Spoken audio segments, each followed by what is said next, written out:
Hello,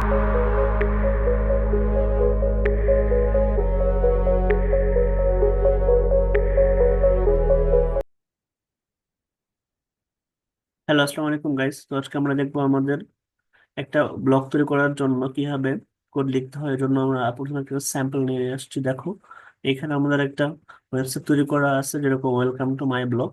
এটা হচ্ছে আমাদের ব্লগের হেডার। তারপরে হোম, অ্যাবাউট, কন্ট্যাক্ট। আমরা সাধারণত তিনটা মেনু দিচ্ছি এবং এখানে দুটা পোস্ট আমরা স্যাম্পলে দিয়ে রাখছি, ফার্স্ট ব্লগ পোস্ট এবং অ্যানাদার ব্লগ পোস্ট।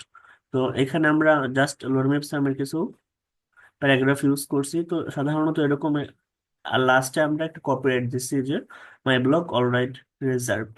তো তুমি যখন তোমার নিজের নাম ইউজ করবা তখন তুমি মাই ব্লগের জায়গায় তোমার নাম ইউজ করতে পারবা।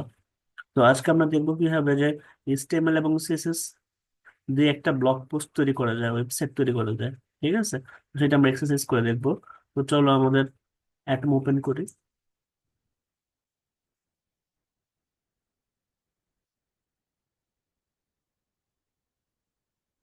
তো দেখো, আমাদের অ্যাটমে আমরা প্রথমে আমরা ডক্টর এইচটিএমএল নামে একটা এইচটিএমএল ক্রিয়েট করছি। তার মধ্যে আমাদের অটোমেটিক্যালি আমরা character set, view port, content with এবং আমাদের টাইটেল দিয়ে দিচ্ছি মাই ব্লগ।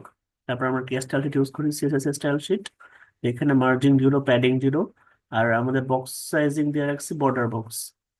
এরপর আমাদের মেইন বডি পার্টে আমরা চলে গেছি। সেখানে আমাদের font family, line height, background colour, padding সবকিছু আমরা দিয়ে দিছি।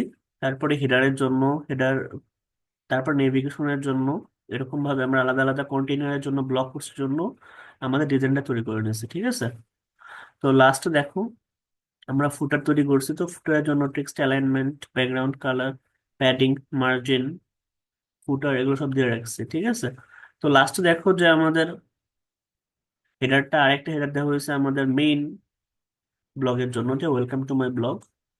তো এখানে কিছু নেভিগেশন ইউজ করা হয়েছে তিনটা মেনুর জন্য, হোম, অ্যাবাউট এবং কন্ট্যাক্ট। তিনটে মেনু ক্রিয়েট করছি নেভিগেশন বারের মধ্যে। তারপরে কন্টেইনার নিয়েছি, ফার্স্ট ব্লগ পোস্ট। আর এখানে কিছু প্যারাগ্রাফ ইউজ করছি লোড মিপসাম থেকে, অটোমেটিক, যেন আমার কপিরাইট না হয়। আর সেকেন্ডটা একটা সেকেন্ড ব্লগ পোস্ট ইউজ করছি, যেখানে আমরা লোড মিপসাম থেকে কিছু লেখা নিয়ে আসছি। তো দেখো এখানে যে আমাদের এক্সট্রা লেখা যদি পড়তে হয়, সেক্ষেত্রে কি করতে হবে, রিড মোডে ক্লিক করতে হবে, সেটা আমরা দিয়ে রাখছি। এবং ফুটারে আমরা কপিরাইট দিছি যে 2024 মাই ব্লগ অলরাইট রিজার্ভড। যখন তোমরা নিজেদের নামে ব্লগ ক্রিয়েট করবে তখন তোমার নিজেদের নাম নাম দেবা। তো আমরা কন্ট্রোল এস দিয়ে সেভ করে দিলাম। এবার আমাদের আউটপুটটা শেয়ার করে দিই। তো দেখো আমাদের একটা ওয়েবসাইট তৈরি হয়ে গেছে। উপরে লেখা আছে ওয়েলকাম টু মাই ব্লগ, তিনটে মেনু দেওয়া আছে, হোম, অ্যাবাউট, কন্ট্যাক্ট।